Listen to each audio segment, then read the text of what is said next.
this week, we learned that Attorney General Eric Holder is still seriously considering torture prosecutions. But according to the LA Times, he's only considering them in the case of people who departed from the Bush administration approved torture program. So people like John Yoo, now world famous for having tried to legally justify the use of torture, are apparently in the clear when it comes to what is being considered by the new Attorney General, at least for now.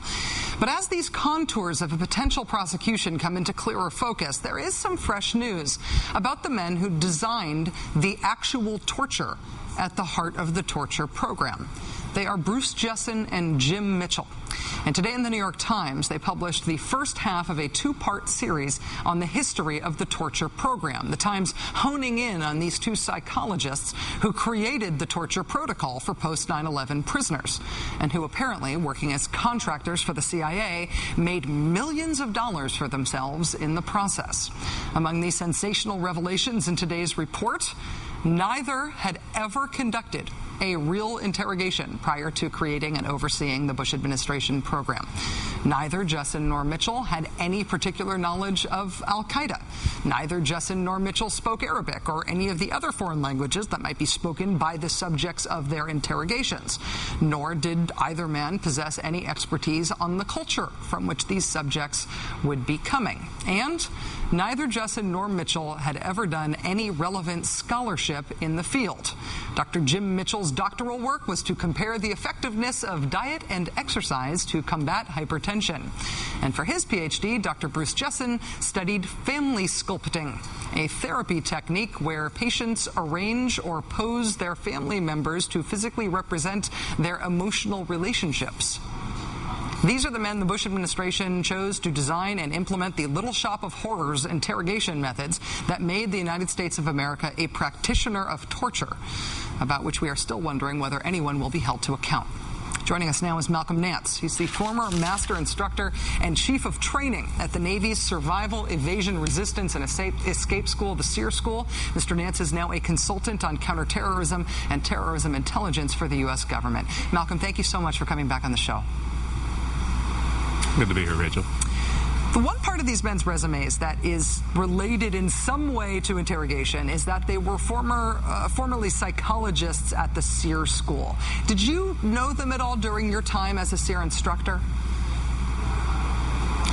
Well, I met them at the SERE conferences that we had every year up in Spokane, Washington, and they were pretty well known within the SERE community because they were the chief psychologists at Joint Personnel Recovery Agency. So all the SERE staffs at the schools knew who they were. What's the job description for a SERE psychologist? What were these guys actually responsible for?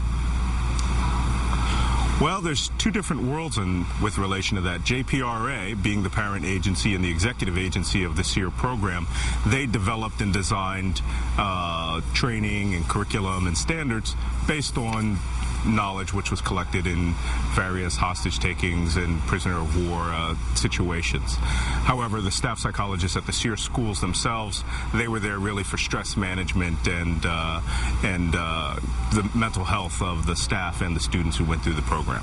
And do we know which type of which one of those categories Mitchell and Jessen would have fallen into? They would have been the former, right? Yeah, I think they would have been the former. They were mainly there to help develop the curriculum, the standards based on the psychological profiles of victims and the entire body of work that we had within the SERE community on the behaviors of detainees in captivity. It seems like the important thing here is something that you and I have discussed before about torture and about what happened in interrogation practice in the U.S. after 9/11. As you've explained before, SERE techniques are essentially reverse engineered from techniques that were used against American POWs to get false confessions out of Americans. How does that translate into interrogation expertise for these two men? They were ultimately hired to put together an interrogation program, even though they had never actually done one themselves. Well, that's where we're having a bit of difficulty. You had interrogation experts at Joint Personnel Recovery Agency like Colonel Steve Kleineman, who was there at the exact same time. He's a trained interrogator. He actually had operational experience in carrying out interrogations. However, SERE expertise with regards to interrogations is all done in a mock environment. And what it is, it's really designed to make sure that students meet a certain standard when they're going through a stress and duress simulation. So what they were doing may have some carryover, but only in the sense that they would have carryover in simulating the enemies who were carrying out all of these terrible confession and coercion regimes and techniques on former U.S. prisoners. And that's where the basis of all of our information's from.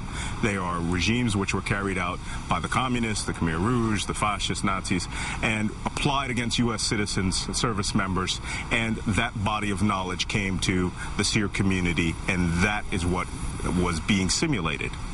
One of the other things that I think it's a term that gets sort of bandied around by civilians who don't have experience in these things when we talk about not only the politics of interrogation but also the utility of interrogation, is this idea of somebody being broken, of a prisoner, of the subject of an interrogation being a broken person. And that was described by political actors about interrogation techniques as sort of the goal, about what the idea was, what the object was of what we wanted to be doing to Al-Qaeda prisoners.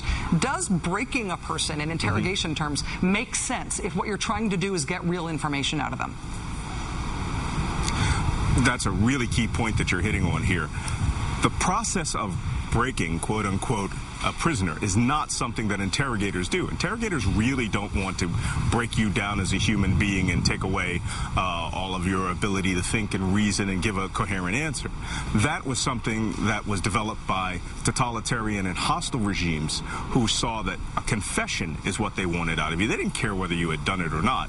A confession is what they needed out of you, and to get that confession, what they would do is break you physically, psychologically, and mentally so that you could get into a state of learned helplessness, and you would comply no matter what they would say. Now, this killed hundreds, if not thousands, of American service members in Korea, World War II, and Vietnam.